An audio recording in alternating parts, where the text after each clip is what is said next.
Hello बच्चों, आज हम लेकर के आए हैं विषय हिंदी है। पाठ 2 है, कक्षा 8 आत्मविश्वास पाठ का नाम है। इसके प्रश्न उत्तर याद कर लेना है, 2026 के लिए बहुत ही महत्वपूर्ण है। बोर्ड पेपर में आते हैं। प्रश्न क्रमांक 1 लिखा है, बाली को क्या वरदान प्राप्त था? उत्तर है इसका, बाली को ऐसा वरदान प्राप्त था कि जो भी उसके सामने आता उसकी आधी ताकत उसमें आ जाती थी। इस कारण बाली को अपने सामने आए हुए व्यक्ति को आसानी से पछाड़ देता था। प्रश्न क्रमांक 2 है, राम बाली के सामने आकर क्यों नहीं लड़े? तो उत्तर है, बाली को अपने शत्रु के आधे बल को खींच लेने का बल प्राप्त था, अतः राम उसके सामने आकर नहीं लड़े। यह वरदान बाली को भगवान शंकर ने दिया था। राम भगवान शंकर के वरदान का सम्मान करते थे। प्रश्न क्रमांक 3 है, कृष्ण ने महाभारत में सर्वोत्तम काम क्या किया? उत्तर है, महाभारत में कृष्ण ने न्याय के साथ पांडव पक्ष का सहयोग करते हुए निर्वासित पांडवों को उनका अधिकार प्राप्त करवाया, उनमें आत्मविश्वास पैदा किया। प्रश्न क्रमांक 4 है, सामने वाले की आधी ताकत खींच लेने की शक्ति हम सब में है, कैसे? उत्तर है, सामने वाले की आधी ताकत अपने में खींच लेने की शक्ति हम सब में है। यह शक्ति आत्मविश्वास की है। यह शक्ति हम सबको प्राप्त है, परंतु हम सबको अपनी इस आत्मशक्ति की पहचान नहीं है और ना ही उसका उपयोग ही किया है। इस आत्मशक्ति का विकास विश्वास से होता है।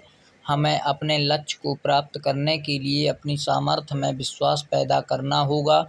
हम अपने विरोधियों से सदा पिटते रहे हैं, क्योंकि उनके द्वारा पीटे जाने को हमने अपने लिए अनिवार्य मान लिया है।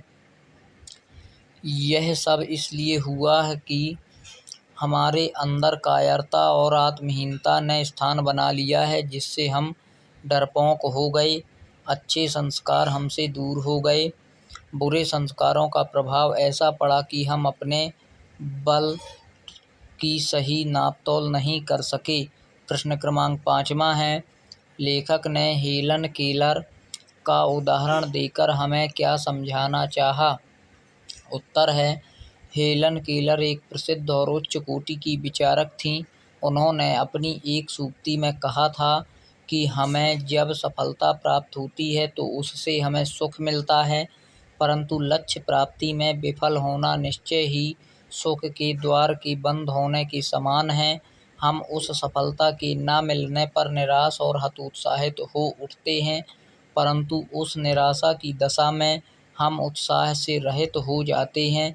आत्मशक्ति और लक्ष्य प्राप्ति की सामर्थ्य से अपने विश्वास को खो बैठते हैं, जबकि होना यह चाहिए कि उद्देश्य प्राप्ति हेतु अपने अंदर की शक्ति को विकसित करना चाहिए और उसके प्रति मजबूत श्रद्धा और विश्वास रखना चाहिए।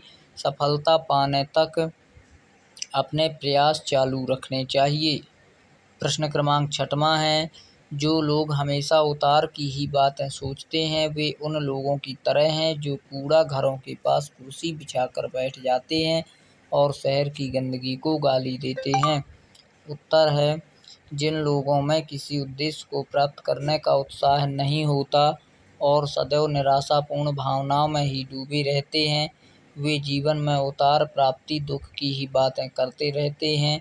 वे कभी भी उन्नति के सुख की बात सोचते ही नहीं, अपने अंदर की शक्ति और जीवन के लक्ष्य के प्रति श्रद्धा समाप्त कर बैठते हैं।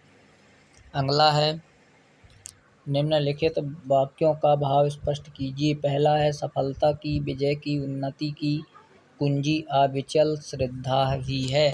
उत्तर है, हमारे अंदर लक्ष्य के प्रति अटूट विश्वास है तो निश्चय ही हम अपने उद्देश्य में सफल होते हैं, किसी भी चुनौती पर विजय प्राप्त करते हैं तथा लगातार उन्नति से प्राप्त करते जाते हैं। अतः अटूट श्रद्धा ही उपाय है सफलता का, संघर्ष में विजय का, जीवन में उन्नति प्राप्त करने का।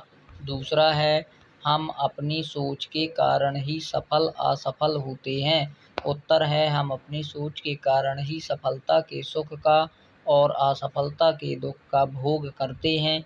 सफलता की सोच आशावादी और असफलता की सोच निराशावादी होती है। अपने लक्ष्य के प्रति अटूट श्रद्धा और विश्वास हमें सफल बनाता है, जबकि इसके विपरीत हम हतोत्साहित होकर असफल की होते हैं। यह सब हमारी सोच पर ही आश्रित है। तो बच्चों, ये हो गया पाठ 2। इसको देख लेना है। फिर मिलेंगे अगले पाठ में। पाठ 3 की वीडियो ही जल्दी आ जाएगी, पढ़ लेना है और एक कॉपी में ज़रूर लिख लेना है नोट्स बना के। मिलते हैं अगले वीडियो में।